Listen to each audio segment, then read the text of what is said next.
All right, all right. We're live. Hey, everybody. I'm Brian. This is Ben, and welcome to 4FTV, where we are covering everything from faith, family, fitness, and freedom. And today it's episode 1. It's our first time doing this, launching it live out to all of you. And we just wanted you to get to know us, why we came together as business partners on a greater mission to, serve the country and world through our coaching platform, and why why we're here today. So Ben, why don't you give them a little bit about yourself, um, background, where you come from in this whole matter, and then we'll go from there. Absolutely. My name is Ben, as Brian already stated, and I have worked in the fitness industry in one way or another, probably for. I'm dating myself here. I already feel like the old goat, but over 15 years, probably really if you add it all up, a little closer to under 20. But in some way or another, it's been a big part of my life ever since I was a teenager, really, and we do want to talk on all the benefits of it. We're going to talk about the stereotypical stuff, like, how to lose that 10 pounds before springtime comes.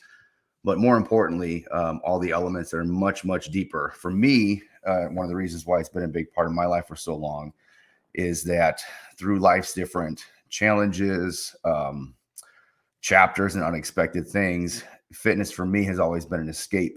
I think it's Henry Rollins once said, 200 pounds is always 200 pounds. It treats me the same way, on any given day of the week. And for me, it's been an escape, and it's been a character builder, and it's been a constant of mine for a long time. When I got into fitness business, it was kind of like this because there's a hobby of mine, and I just kind of wanted to pick up a part-time job.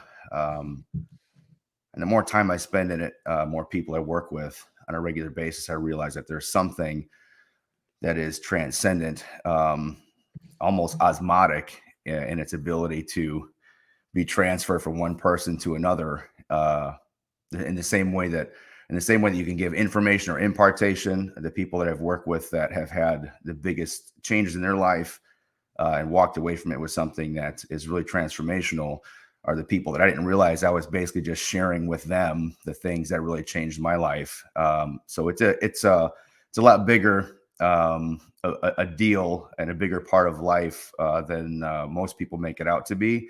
And I'm just happy to figure out how we can reach out with a bigger net and have it affect as many people as possible. Beautifully said, man.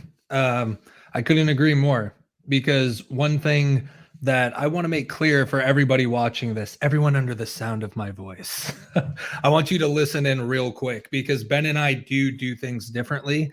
Some people could call it controversial. Some people can mislabel it. But the biggest thing is just stirring up the BS that's in the industry and just bringing light to it. Because unfortunately, which I'm sure many of you have fallen victim to, is marketing that preys on fear and vulnerabilities. And that's not what we do here at 4F Coaching. But I do just want to bring that to the forefront and get a good soundbite in our first episode, where if you're signing up for something because you see some really ripped people in the pictures, people that are models, people that could be on steroids, people that could be just genetically blessed, starving themselves, water fasting before shoots. Like, there's so much that goes on behind the scenes that you don't know about. You just see the end product, which is, if you want to look this way, you got to join my program. You got to do this 30-day challenge, this 6-week shred, whatever. And there's nothing wrong with setting incremental goals for yourself. 30 days at a time, 6 weeks at a time. If you want to run friendly contests, that's absolutely fine. But it's about doing it from a long-term approach. It's what Gary Vaynerchuk calls macro patience, micro speed. You need to execute on a daily basis the daily habits that will get you to where you want to go, but you need to be patient in the process. And anytime someone's wrapping up dog shit in a 30-day shiny thing, a 6-week shiny thing, just know you're going to have to do a crash diet. You're going to have to work yourself out into the ground. You're going to make a lot of sacrifices and be miserable. And ultimately, as Ben was saying, their whole goal is to deploy crazy fitness and weight loss tactics where 1% of people succeed, but they can remarket those results as if everybody gets those results. And the problem with that is it actually creates a lot of mental health issues. It creates a lot of issues around self-confidence, a lot of issues around assurance and esteem.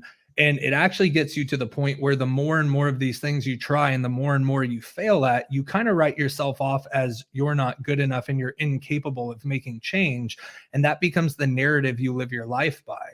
And then think about that. Like, Ben, I know you've had clients like that or had your own, conversations with people, and maybe you can touch on it a little bit more, but it's just really sad when people approach life with a defeated complex and a defeated mindset where it's like, well, I lose at everything I do, so I've just accepted I'm a loser. Sure. You're not at all. No, there's no question about that. I feel like really, I hate to draw this conclusion, and we're not going to delve incredibly deep into relationships because this is not Loveline. But people approach, oftentimes they approach, diets, I guess we'll call it diets, fad diets, whatever they are, in the same toxic way that they approach relationships, meaning you keep ending up with the same result because you keep meeting the same person in a different body. Oof. And it's, again, I'm not throwing stones from a glass house here because we've all been in relationships that we wish we could have handled differently, but there's a consistency in the dysfunction of approach when it comes to thinking that because this program that you're doing is a little bit different than the last one, or maybe packaged differently, that it's going to be, the savior that you've been looking for, the holy grail of getting you that body that you want or whatever. But the reality is it's just a different sickness. And I hate to say it that crudely, but it is often always something that has like a bad relationship. It's got a 6 to 12 week span of life. And then after that, you say, where do we go from here? And you really haven't gained anything or built anything in that period of time. If anything, again, you've based the whole goal of the program is to survive. And if you're going into a relationship or going into a diet with the idea that I got to survive these next 6 weeks or 12 weeks, get the hell out. Get out. That's the best advice I can give you. Why even start something when there's an end date that's basically taking you out of misery, when your approach is sacrifice in the name of misery and arbitrary goals that are next to impossible to achieve in a short time frame. You are setting yourself up for failure. And that is one thing that I just want to make light in our coaching as well, because I love the example that you just used, Ben, and it's definitely going to be a soundbite and clip for social media, because that was a perfect analogy. Because one thing that we do different at 4F coaching too is we take extreme ownership. So I don't want to say I don't care, because I care about you. Ben and I care about you, but I don't care about the story you're telling yourself out of victimhood, out of victimization. If you have not done the work on yourself and you keep choosing the same dysfunctional partner, the same dysfunctional program, the same dysfunctional approach to faith, the same dysfunctional approach to freedom, whatever, your family, everything in life, pretty much how you do one thing is how you do everything. And at some point, like, let's just call it what it is, right? If I've been in 3 straight relationships where I've been cheated on, maybe it says something about myself more than them. It's not an acceptance or an approval of what they're doing to you. But at some point you got to say, why do I keep choosing people like that? And there's an ownership piece there where it's like, there's probably something that feels void inside of you, or you're missing something that needs to be filled by something that's exciting and sporadic. Again, 6-week challenges. I don't feel high confidence and self-worth, but if I can lose 30 pounds in 6 weeks, oh my God, I'll spend a bunch of money. I'll buy a bunch of supplements. I'll kill myself, like just working my face into the ground in the hopes that I get this goal, when realistically 3 days in, you're going to miss your first workout. 1 week in, you're going to binge eat. And then all of a sudden you're going to keep building on that story that you are a victim of your circumstances, that it was another thing that just, it wasn't the right timing, it wasn't the right person, it's you. So I Amen. do want to let you know that inside of 4F coaching, we have an extreme ownership model where we are here to hold you accountable and support you every step of the way. But we want you to know, like, you're not going to be in our coaching program if you're not ready to take full ownership, because you can lead a horse to water, but you can't force it to drink. We can Mhm. lay out everything step by step in the most guaranteed way, which is usually the most unsexy way to all of you. If I told you, hey, if you lose 1 pound a week for the next 52 weeks, you will lose 52 pounds in a year, and it'll probably be the simplest thing you've ever done in your life. Mhm. But you're probably not patient enough to actually do the same repeated micro habits, atomic habits, if you will, for 52 straight weeks. That's true. It's definitely true. I've seen people be willing to endure the most horrific diets, crash diets, programs, whatever else it is.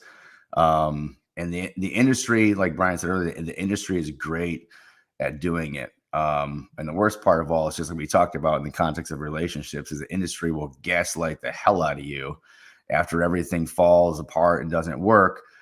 Sometimes it's the same authoring or supplement company that's selling you another promise in a bottle that failed you last time, and you're ready to jump on the wagon again, and not really assess whether or not you were willing to dissect and take a closer look at why you're willing to do those extreme measures.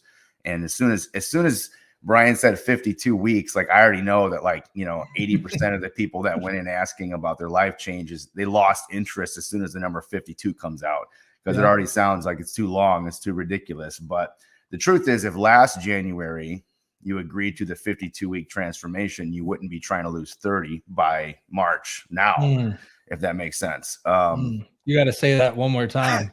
I said, if you had taken the bait and you had committed to the 52-week transformation last January, you wouldn't be so hard set on trying to lose 30 pounds by March this year, because you'd already be past that point by now. And that's a big part of the problem. And I think that other thing I wanted to touch on too is that the biggest thing that plagues everything that we talk about, whether it's faith, family, fitness, or freedom, and the ways those things are interconnected. The biggest challenge, the biggest battleground is always going to be your mind. Always. The biggest, most significant fight you will have in your life at any point in time is the battle between what you know and how you feel. You don't feel like getting out of bed. You don't feel like committing. You don't, whatever else it is, but and unfortunately, a lot of times that the knowing voice, the one that tells us, hey, remember what happened last time you did this? We silence that out and say, it's going to be different this time, because I'm just going to go at it with more good intentions and hope and whatever else it is, sprinkle some fairy dust all over it this time. But let me interject real quick, because I think that's a really important point that I want to make sure everyone watching understands. Commitment starts at the end of your feelings, because everybody feels motivated at some point. But I think it was Jim Rohn, famous salesman, said motivation is like showers. You should probably take them every day. Absolutely. And to people that are awaiting a feeling to create an action, you are going to be on a perpetual hamster wheel of devastation and letdown. And it's just the hard truth. Because exactly what I was saying, if you guys saw what scrolled across the screen, one of our clients, Nick, originally committed to 3 months up front, but stuck around for 6 months, and he lost 70 pounds. And I'm not going to act like that's the norm. I would never tell you that I can guarantee that, but he had a lot of weight to lose. And he was a single dad working 50 plus hours a week. Maybe some of you can relate to the struggle of being a single parent, or working multiple jobs or overtime just to get by and pay bills and take care of kids and responsibilities. It's still not an excuse. That feeling of overwhelm is again just another feeling of victimization where it's like, I wish I could, but I'm just so tired. I wish I could. If it's important to you, you will get it done. You will find a way. And unfortunately, that's when that BS marketing preys on you. And that's why Ben and I have started this podcast and coaching program, because we want to bring a refreshed perspective, a truth-driven perspective, a purpose-driven perspective for people to understand. I'm not impressed by the person that sits down 8 hours one time and knocks out 8 hours of work. I'm more impressed by the person that can commit to 10 minutes of work for 8 months straight. Mm-hmm. That tells me more about your mindset and your discipline, and you're willing to take action when you don't feel like it. And I just wanted to make sure people really understood that, because people tend to think it's motivation, at least when it comes to fitness, but it's really for everything in life. It's motivation, action, result. Mm-hmm. No, it's action, result, motivation. You take action no matter how you feel. Most of the time, the action is absent of a good feeling. Mm-hmm. But that is the discipline and dedication and promise you make to yourself and others that you really want to change your life, and that you want something new and something better and something that can create more impact. And mm-hmm. then that consistent action, regardless of how you feel, is guaranteed to bring results. And it's the result that motivates you. Mm-hmm. Because most of the time, if you are so used to failing at something, you're going to go into everything thinking, I'm probably going to fail this anyways. I know people that have set out to do 40 days of fasting, and before they even started, they said, well, maybe 28. Well, maybe 7 days. Right. And it's not a judgment of them, because they're self-aware, but they're self-aware to the negativity that they've failed before. So why would I set a goal like that if I know I'm going to fail? And the number one thing that we want to tell you guys is, like, there has to be some give and take, some ebb and flow, some yin and yang, right? Like, we can't set goals that are so crazy with the thought that I'm going to accomplish this in a day or a week or 30 days that, like, it sets you up to fail. But we do need to have that big macro picture and that ultimate crazy faith goal of the only way this could get done, besides God being on our side, is, have I broken that down into small enough daily actionable drivers and habits where it doesn't feel like much is changing, but it's actually this exponential growth that is about to take off. Absolutely. No, I think that I used to tell my clients that discipline and motivation are like your right and left leg, right? Mm. And you can move a little bit with just one of them, whether it's one or the other, but you get a lot further, a lot faster if you make sure you equally rely on both of them. So on the days that you wake up not feeling motivated, it's like you got to reach in your toolbox and grab that discipline. And and they're both existing without one entirely is toxic long term. If you operate just off discipline, you're going to lose your enjoyment. And there is enjoyment to be had in getting healthier and exercising and everything else. If you're really out of shape right now and you hate stairs, I know that sounds crazy right now. You probably don't believe me, but there is enjoyment to be had. Okay. In the whole process. And during the times that you enjoy it, like, let yourself enjoy it. Let yourself celebrate that 2 pound, 3 pound, 5 pound, weight loss or just that endorphin high of getting out and jogging on a nice day. But on the days that you don't feel like you're going to enjoy dragging your butt to the gym, those are the days when you shut up the voice of motivation or the lack thereof, and you got to grab the reins of discipline, and you have to lean heavily on that, because they are equally important for sure. And I want to add to that as well, because Ben's not telling you that if your body is severely sore and broken down from a hard week of working out, that you're not allowed to rest. Rest days are extremely important. Most people probably actually under recover versus overtrain.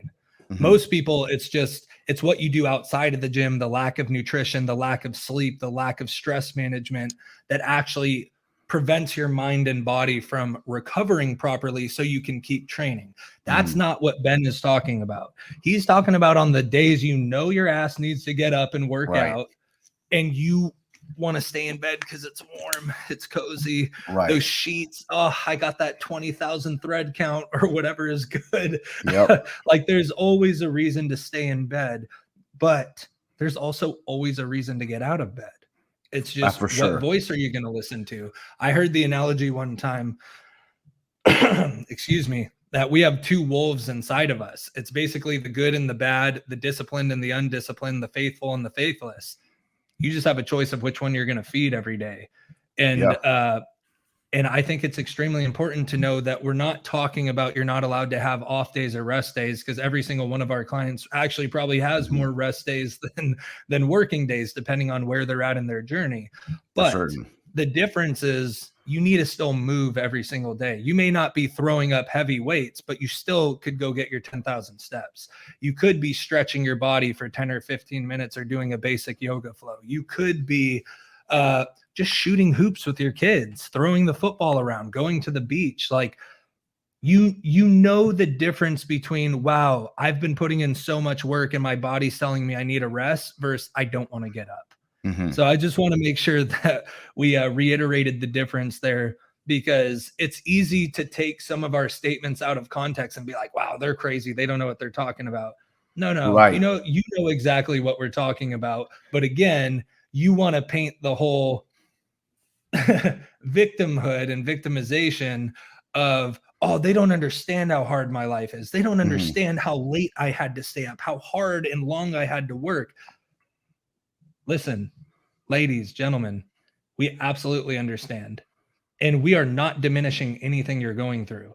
But if you think you're the only one suffering in this world, please humble yourself and take a step back and really think about the stories you're telling yourself. Because ultimately, they're not helping you. They're not helping your relationships. They're not helping your faith. They're not helping your family dynamic. And you're creating essentially like bondage that's going to keep plaguing person after person.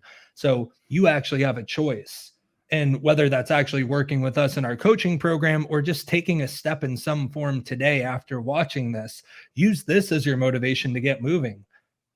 Go add that piece of fruit to your meal. Go add that protein to every meal. Go take those extra steps. Go on the walk with your friend. Push yourself. See how many push-ups you can do today. See if you can read your Bible or read that book you've been interested in on a skill set you're trying to develop 5 minutes longer today. It all starts with these little things that you never think will make a difference, but they always do. Sure. And even some guidelines. I mean, obviously, I think that since you wanted to make sure we threw that disclaimer out there that we are not advocating or promoting some kind of extreme, SEALs team training where you've got to break your body in order to champion your will and gain your life back. And there are different parameters or recommendations based on some factors, whether it's related to age or whether these come from the American Council on Exercise or the American Heart Association. But just for starters, you can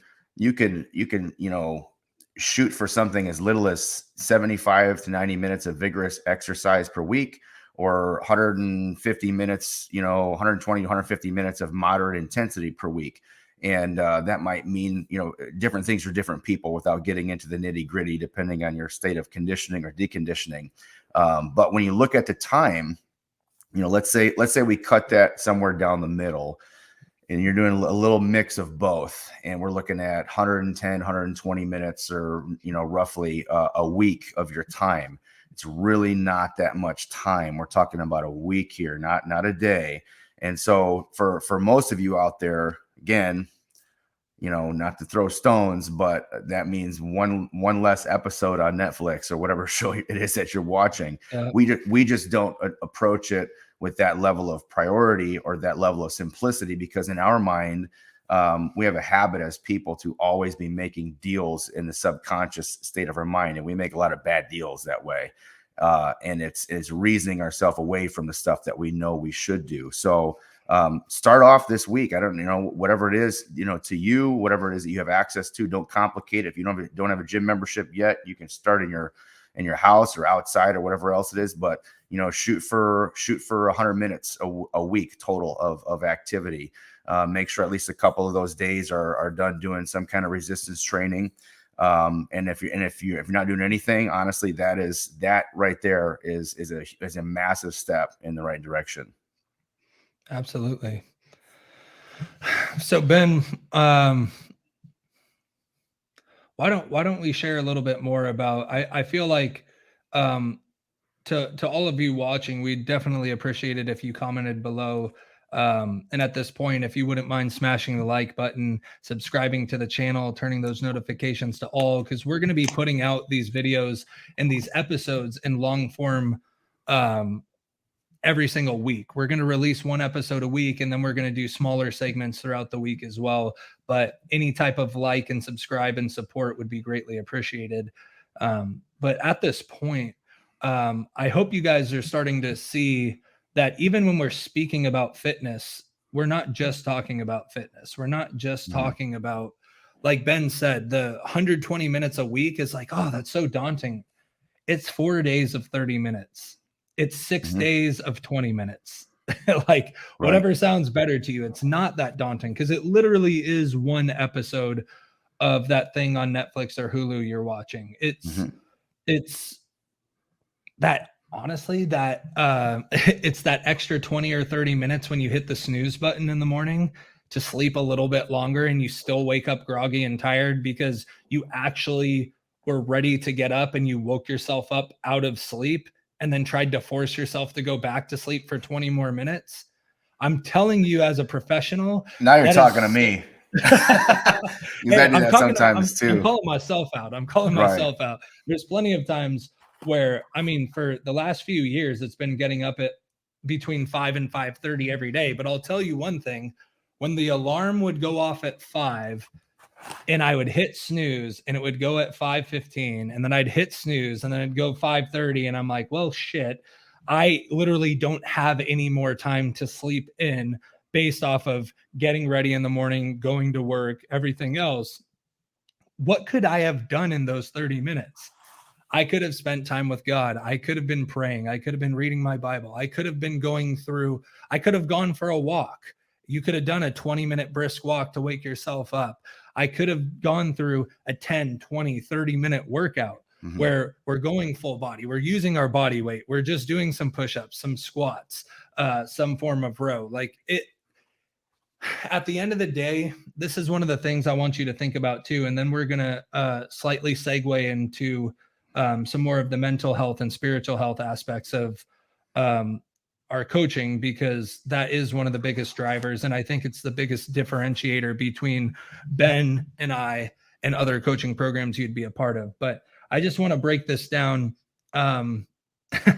as non-emotional and logical as possible. And it's just facts. Okay. We can't really argue facts. So we have 168 hours every week. All right. Let's say and that breaks down to 24 hours a day.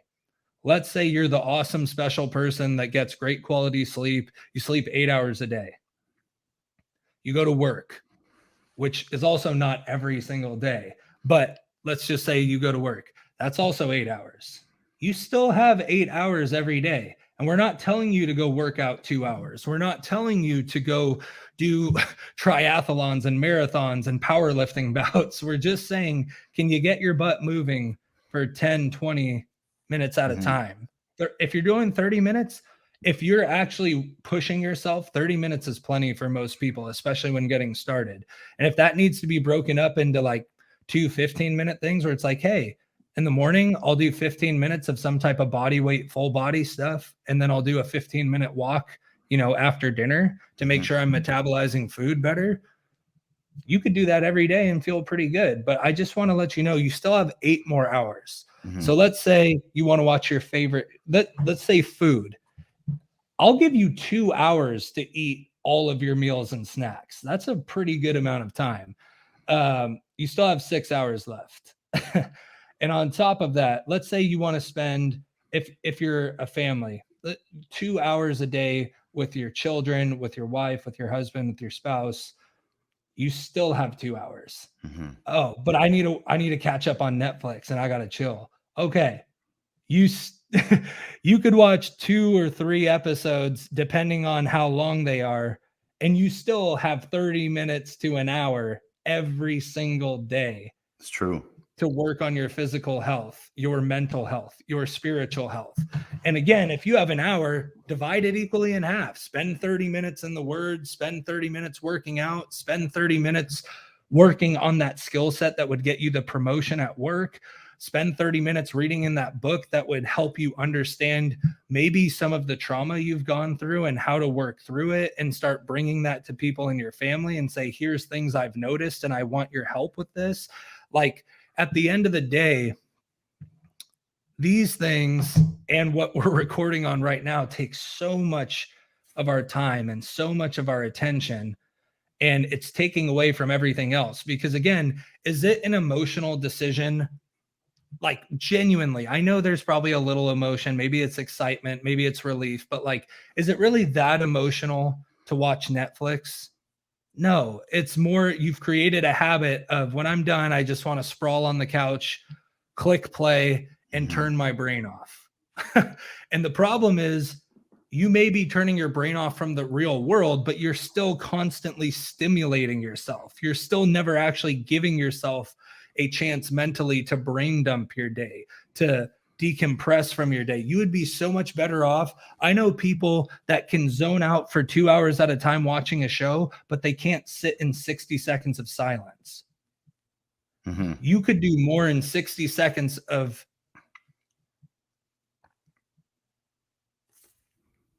just that. Start with 10 seconds, start with 30 seconds, and just let the thoughts come. Let the thoughts go. Let them come and go. Learn the lessons that these thoughts have, but then really get real with yourself about, what changes do I want to make? What does that take? Am I capable of doing this by myself? Do I need a coach? Do I need more support? Do I need accountability? Are you humble enough to receive accountability? Because a lot of people say they want to be held accountable until it's time to be held accountable, and then they feel judged, and then they feel just like they're not understood. And maybe sometimes that's the case, but I would say more often than not, your pride is getting in the way of actually receiving like humble correction and accountability that would actually help you instill the habits that you need to be successful, to receive transformation, and to just live a more fulfilled life. Absolutely true, for sure. And not to, because we're make sure we're not running out of time here before we touch on these 4 points, or the 4, I guess you call them the 4 pillars of the model that we're discussing. Faith is such a massive element, and initial element, the catalyst, I guess you could say, of all of that. Simply because, I'm going to take an outside look at it first, and then we'll take an inside look at it. From the outside looking in, there's even very substantial meta-analysis size studies done to show that people who have suffered trauma, people who are coming out of surgery, people who are enduring and going through these different things, that statistically they have an like absolutely higher percentage of success and survival in those elements of experience, if they have some foundational faith that is part of their life. And now, which parts of that we understand are metaphysical, or which parts of that are something else. I don't entirely know. I'd like to dive into that deeper on a different episode. But that's one thing I want to touch on. The reason why faith is such a big part of it is, even if you don't believe in anything in particular, let's say we're, somebody out there listening today doesn't believe in anything, right? Well, you still believe in data. You still believe in the undeniable science that we have at our fingertips today, and the data shows that faith is really a powerful thing. And we're not going to get into denominational differences and other things like that. We just want to talk about the aspect that we are all here a product of sovereign design and creative, power from a, I'm going to go out there and say Heavenly Father, which is kind of leaning clearly in which direction our faith is. But that's what we're talking about, and why that's so important. I think C.S. Lewis said one time, he said, if we find ourselves with a desire that nothing in this world can satisfy, the most probable explanation is that we were made for another world. And that's something that I found myself in many times through some very difficult times in life. That even when my faith has been rocked so much that it's been deconstructed.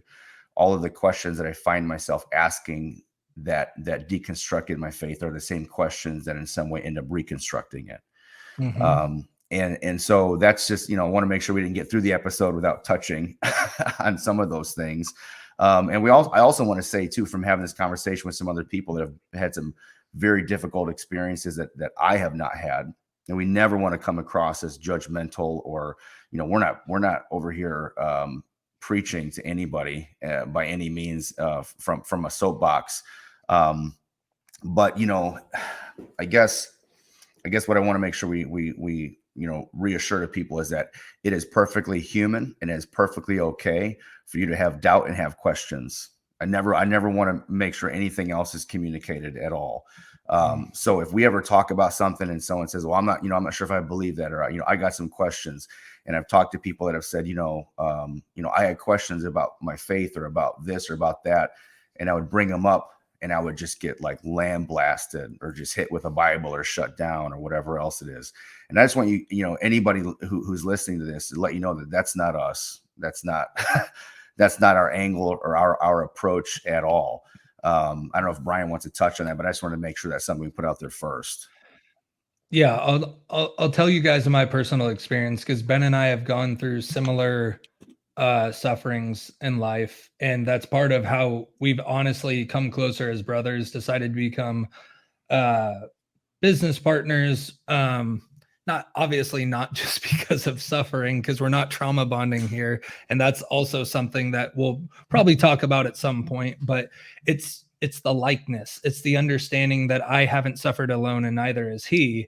And we do have the same faith foundations. And the biggest thing that has helped me in times of suffering or in times where my confidence was low, or I just was not assured, it is understanding that one thing I've really had to grapple with, and I would like to challenge all of you listening, is why do you think there's anything in this world that would fill the void that's inside of you?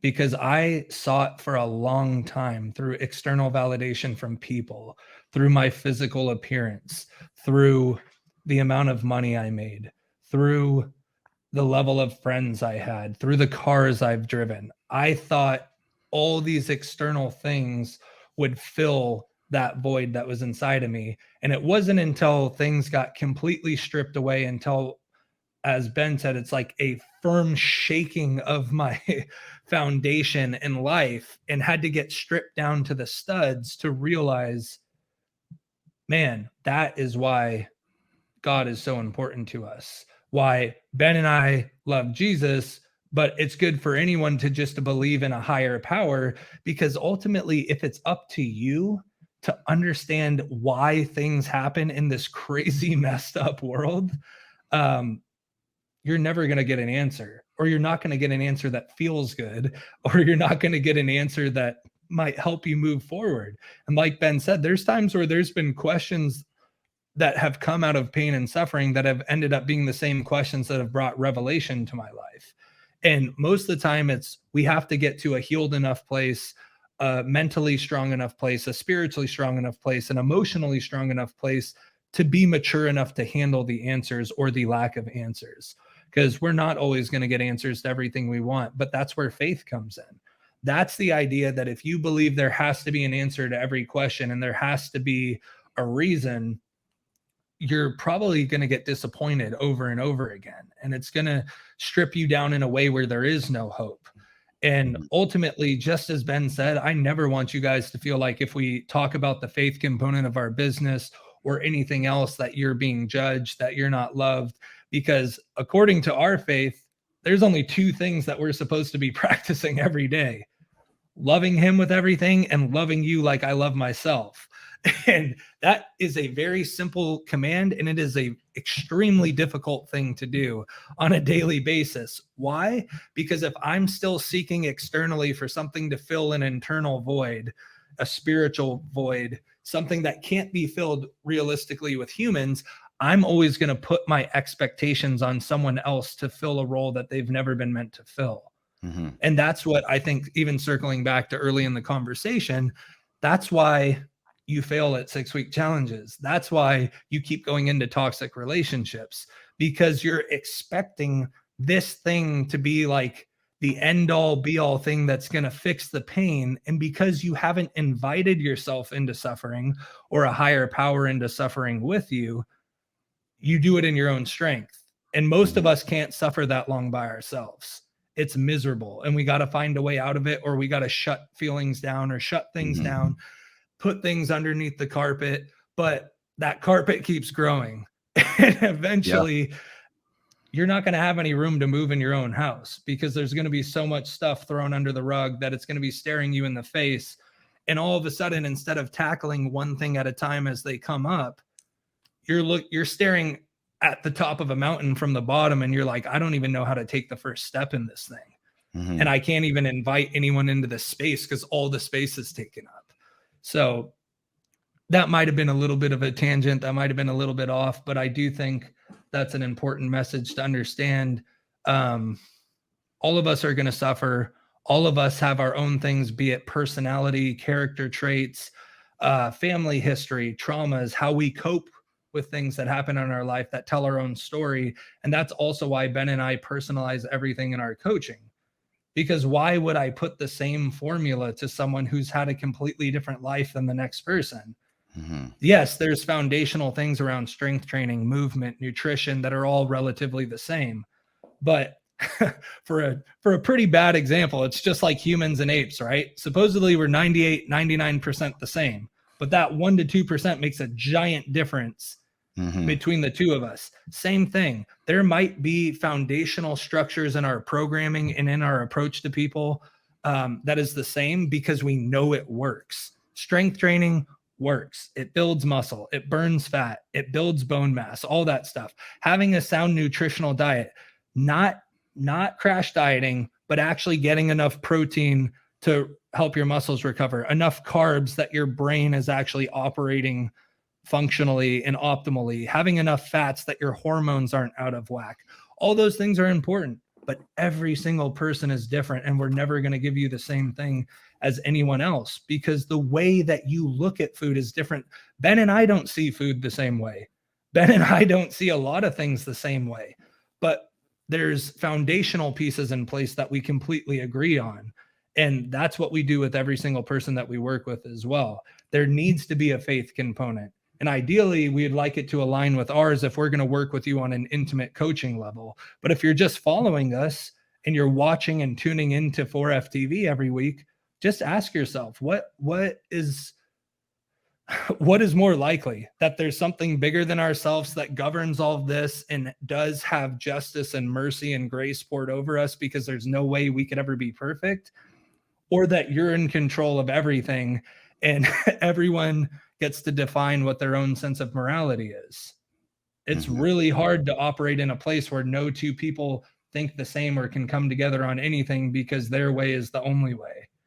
And that's why we want to go deeper in our coaching, because I can also tell you too, every time I thought I had transformed, I really hadn't until I invited Christ into my own story. Because when I'm looking at stuff, even when I thought I wasn't like binge and restrict eating in my past, guess what? I was intermittent fasting. And there, it's popular, it's not popular, it's the only healthy thing to do, it's not, but that's something we'll get into another episode. But for instance, any of you that suffer from eating disorders should never, ever do intermittent fasting, because you're going to trigger yourself. And there were just times where like I realized my motivations behind why I wanted to get healthy had nothing to do with health. It had to do with vanity. It had to do with self-image. It had to do with self-esteem, which was all based on what other people thought of me. You see where I'm going with this? It's when I'm not doing stuff for him, and when I'm not doing things out of real love, the covenant of love, it's really easy to be motivated by the wrong things, to be influenced by the wrong things, to do things for reasons that even if it temporarily motivates you, it's not real transformation. And that's what Ben and I really work on with our clients as well. I don't want you to just go through the motions because it works. We want deeper transformational work where there's a level of just autonomy and ownership and joy and peace that comes out of the entire process. If you can't find joy and peace in the midst of suffering or hardship, what makes you think you're going to find it anywhere else? It's usually when we get stripped to nothing that we end up finding out who we really are and what we're really made of and where we need healing and transformation. Mm-hmm. So that is why with 4F, faith comes first, because there are certain things where no matter how strong you are, no matter how disciplined you are, no matter how great you think you are, and I guarantee a lot of you watching this are amazingly great, not denying that at all, but you still need help. You still need guidance. You still need correction. You still need that sense of someone else has my back. And there has to be something in place that's bigger than my understanding, that's constantly working through it. Because when I make a bad decision, like the plan might have to pivot a little, but it's still going towards the ultimate purpose. Mm-hmm. And then that's why we also believe that when you get your faith aligned, you're going to start taking care of your family properly. You're going to start understanding the dynamics of family. You're going to understand the roles that you have in your family between husband and wife and children, and what that dynamic looks like. What does discipline look like inside of the family? What is leading by example? What is submitting to one another look like? What is loving one another look like? And I'm not talking about lust or the emotion of love. Like, obviously things like that and intimacy are true, but what's the real commitment and covenant of love inside your family look like? And then once you can do that, what does your fitness journey look like? Because ultimately, you getting yourself healthy and fit and having good training protocols and programming in place and good nutrition protocols in place is going to make you healthier. And when you're operating healthier from a healthier body and vessel, at least Ben and I believe this is a temple for the spirit to operate anyways. And if I'm taking care of this to the best of my ability, I'm also going to increase my faith. I'm also going to increase my ability to serve my family because I'm actually taking care of myself. How many times have you felt like, I can't run around with my kids, or I'm too tired to do that with them, or whatever? And that's not to shame or guilt you, but it's if you take care of the fitness and nutrition side of things, you're also immediately going to positively impact your family side of things. And you're going to immediately impact the faith side of things. And when you bring all three of those together, you find real freedom. Because I also believe people really misunderstand freedom based off of, this is America, land of the free and home of the brave. And there's nothing false about that. It is true. I love that freedom is a huge part of our country. I love that we can practice religion in any way, that we have freedom of speech and other things. And we're not going to get into whether that's more true today or not. But real freedom, I don't think people understand that if you had total freedom, you would actually be a mess. There's got to be boundaries within freedom. Like, there's got to be times where it's like the freedom to choose this or choose that doesn't mean you're devoid of consequences. It doesn't mean that you shouldn't still be obedient to certain things, or you shouldn't stay committed or disciplined to certain things. When I left home and went to college, I had the freedom to eat and drink whatever I wanted. Freshman 15 was in the first month, not the first year. So freedom without boundaries and structure, without a faith component, without a family and fitness component, can be extremely destructive. But we believe that when those three things are firing on all cylinders, you naturally create the real meaning of freedom that we want to see in every person's life. And Ben, maybe you have more to add absolutely. to that. No, I mean, I think that, my, I guess my segue into the family aspect, when you were talking about life being suffering, and it's not to take this macabre, shadowy view of life, but if you don't believe that a huge element of life is suffering, you're either really young listening to this, or you've been incredibly sheltered, because that's true. Like, life essentially, let's say even if you believe that life is just stages of various suffering, the only thing that makes life worthwhile is finding something greater than the suffering, something that transcends or superintends the suffering itself. Mm. And I believe that, the biggest thing that comes to mind for me, and I know when the subject of family comes up, I also want to say this. I know a lot of people that I've worked with or very close friends of mine, the word family has a lot of really horrible toxic attachments to it. So Mhm. as soon as the word family comes up, it's like the whole conversation is dismissed before it even starts. But what I'm talking about is you as a person. Let's say you come from a really messed up dysfunctional family.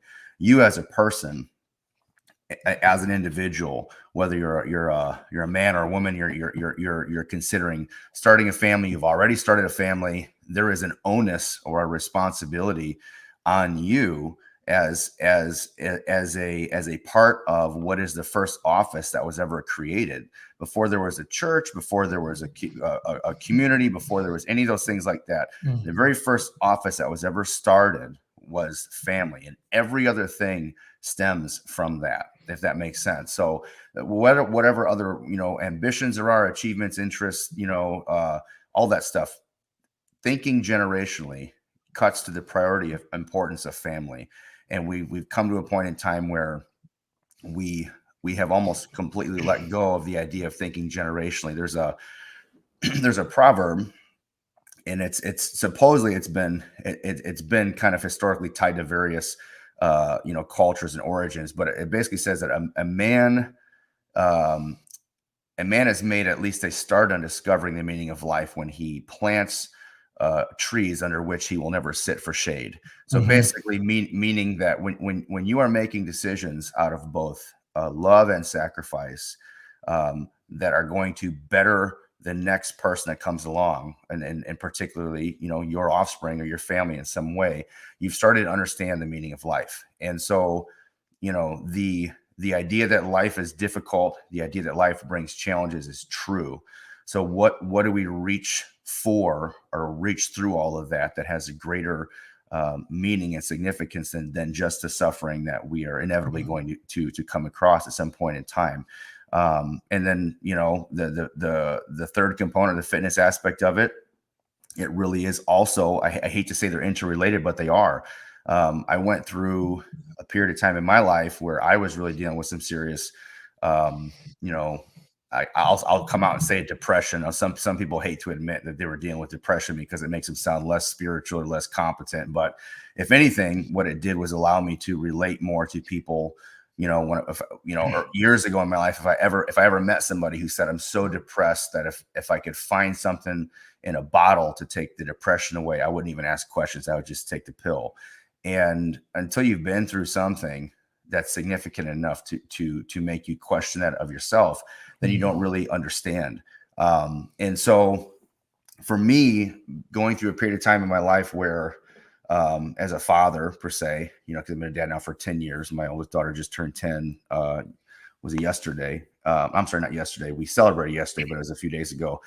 And I remember being at a point where even at my lowest of lows, because I was a dad, I still had this element that, like, I would die for my kids. I would do anything at all to make sure they're safe, to do anything at all to make sure that they come first.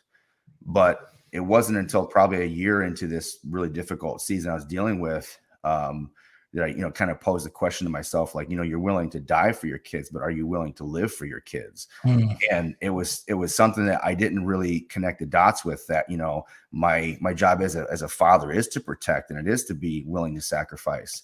But there's also this element that I am reproducing myself, and this is terrifying. Here's the thing: is whether or not you want to admit it, if you're a parent out there, you are creating another version or rendition of yourself with some slight deviations. Mhm. And that means that your kids are watching you for references for everything. So when you deal with a relationship breakup, when you deal with a loss in the family, when you deal with whatever those things are, financial hardships, struggles, how you deal with them literally predicates and sets a framework for how your kids are going to deal with them when they deal with them. And so there's a massive element of family and fitness that are interrelated, in the sense that if my mental health was not addressed the way that it needed to be addressed, my fitness, my fitness levels, my health levels in that aspect would absolutely drastically affect my role in my family. So there's relations and interrelations between all of these without a doubt, at all. And at the end of all of it, like Brian was saying, the freedom aspect is not, we're not here slinging flags, guns, and free beer, as much as all that sounds fun. It's that, when you combine all of those things and a different outlook on life, and a life that is approached with purpose, a moment that's approached with purpose. It reminds me of a quote that Marcus Aurelius said. He said, "It's not death that man should fear, but he should fear never beginning to live." And if you are not approaching these different aspects and facets of your life with a very raw and transparent view or perspective, at least be willing to do that, you will spend your years in this life like you're going right now. You're not going to get out of this life alive. You are in it, like you are playing full stakes poker right now. The years of your life are going to run up whether you like it or not. And what you get out of this life and how you live it obviously has everything to do with whether or not you're willing to approach those different things and be vulnerable about where you are and where you want to be.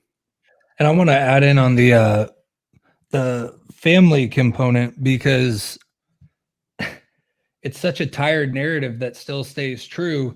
As you're saying, Ben, if you're not planting the trees today that are going to be the shade for the people tomorrow that you probably never will have, it's also just the present of being present. Whereas Sure. I've been super caught up where God's blessed my businesses financially, and client after client after client, and working 8, 10, 12-hour days where I was feeling awesome. And I'm like, I'm providing financially. I'm being the husband I'm supposed to be. I'm paying bills. I'm doing this. I'm doing that. But it caused me not to be present with my family. Mm-hmm. I was more fixated on making money and protecting and providing, and all those things are very important. You do need to protect and provide. But I think your family would rather suffer with you on a lower budget than have you not be present with a higher budget. Mm-hmm. And I know that, like, fortunately, unfortunately, it's been something that I've reflected on for a while now, that was an issue inside of my marriage. And I thought my intentions were the best by being like, man, God's blessing me. I want to steward what he's giving me. But just as Ben said, but I wasn't stewarding the first office he gave me.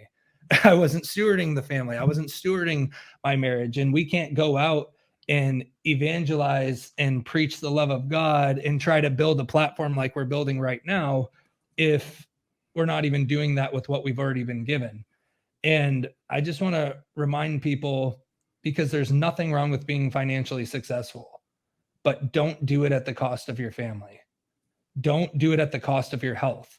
Mm-hmm. Because one day you're going to be laid up in a hospital bed, and it's not going to be your boss or coworkers that are there. It's going to be the people you've neglected for years.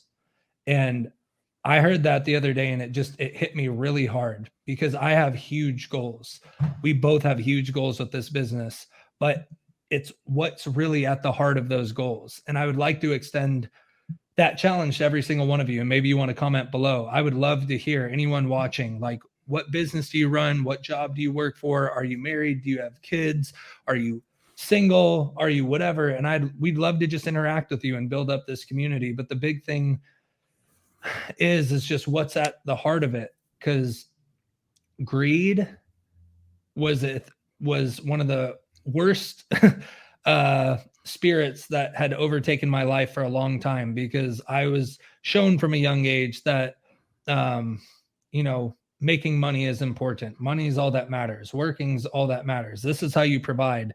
And yes, you do need to provide. But again, when money is sitting on the throne of your heart, and at the deepest part of your heart, the only goal is to make more money, that's not very fulfilling. That's not very fruitful. That's rotten fruit. That's becoming obsessed and loving money. Money's just a tool.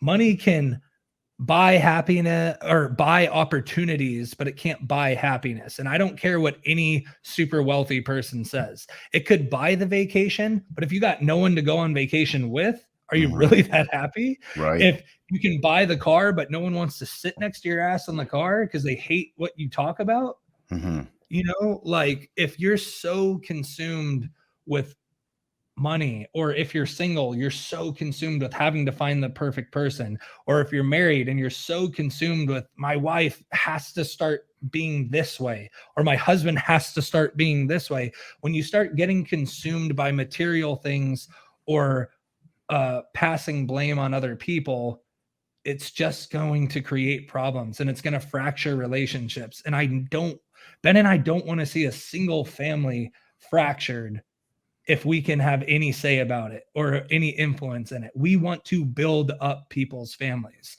And we want you to understand that it's just got to be a different heart set. Ben and I doing this, yeah, the goal is to build a wildly successful business together. But that is a result of what the real goal is. The real goal and mission is to like serve 1 million of you. And I know that's wild and we may never do it, but that's that big lofty goal that gets broken down into, okay, then we got to serve our first 10 people. We got to serve our first 20 people, 50 people, 100 people.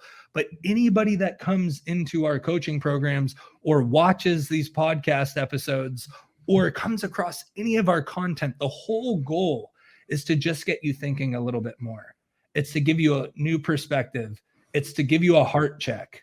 What is really on the throne of your heart? What is really driving the motivation, the feeling to do what you want to do?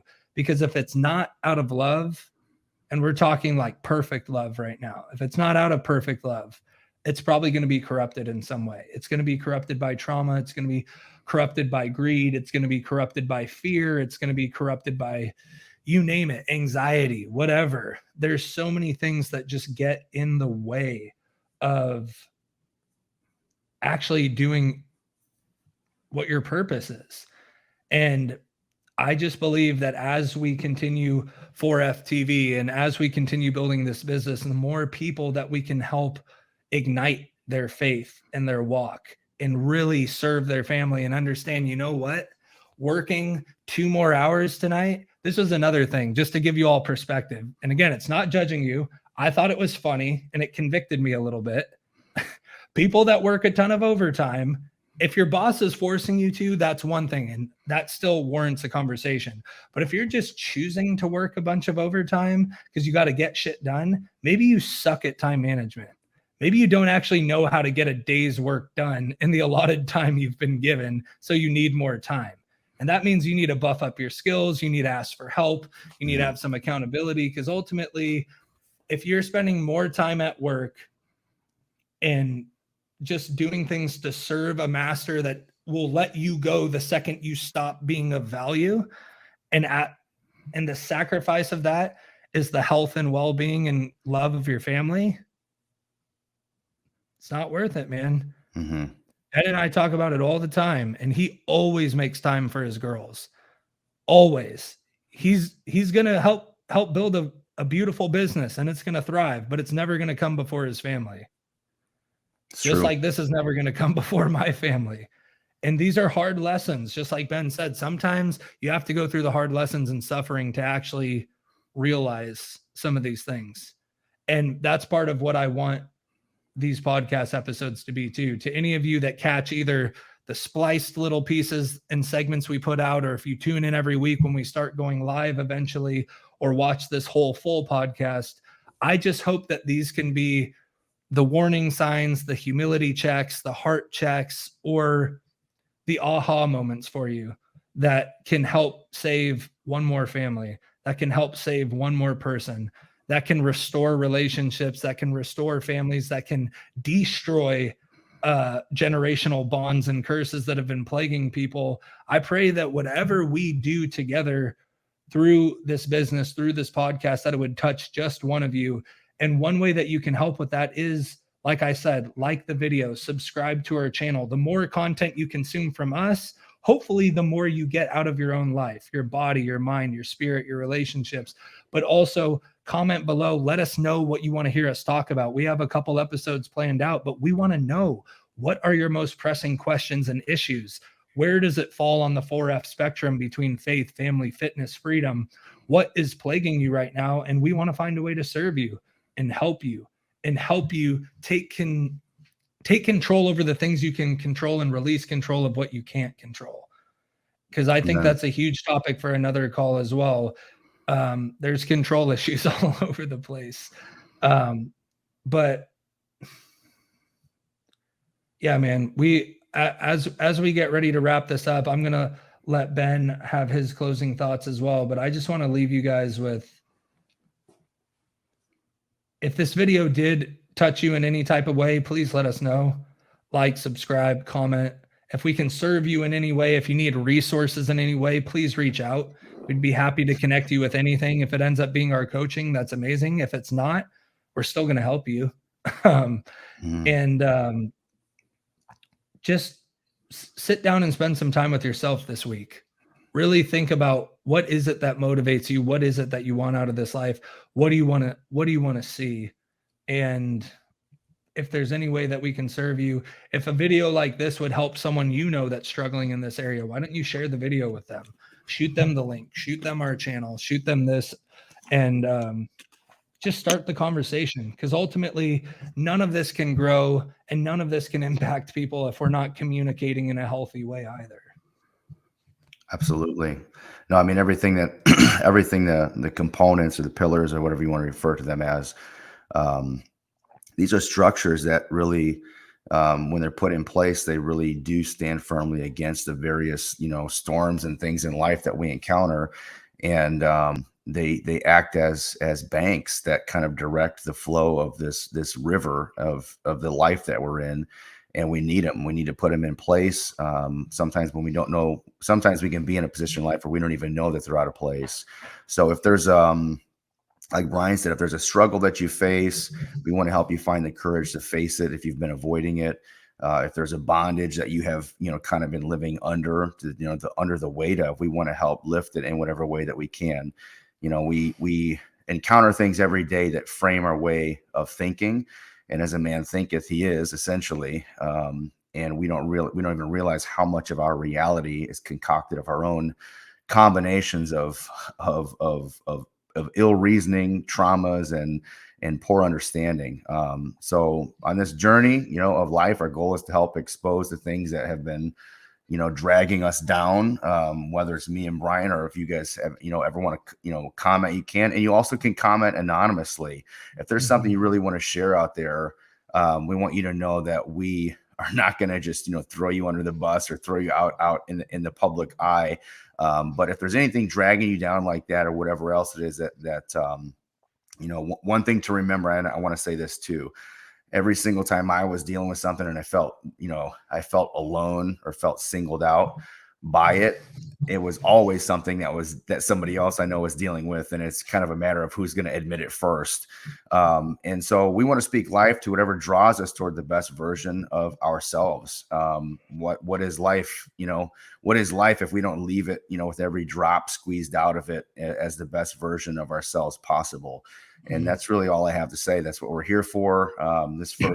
The first podcast, we went a little longer. We'll promise to try to keep them close to an hour or so, or something like that next time. But there's a lot of content to go through, and we very much look forward to delving into, whatever it is next ahead of us. Well said, man. So thank you all for tuning in. We hope you enjoyed it. If you think this information was valuable, let us know. If it would be valuable to someone else, share it. But we just wanted to thank you and welcome you again to 4F TV, where we're talking everything faith, family, fitness, and freedom. And we can't wait to share with you in our next episode next week. And until then, stay blessed, stay humble, work hard, and love deeply.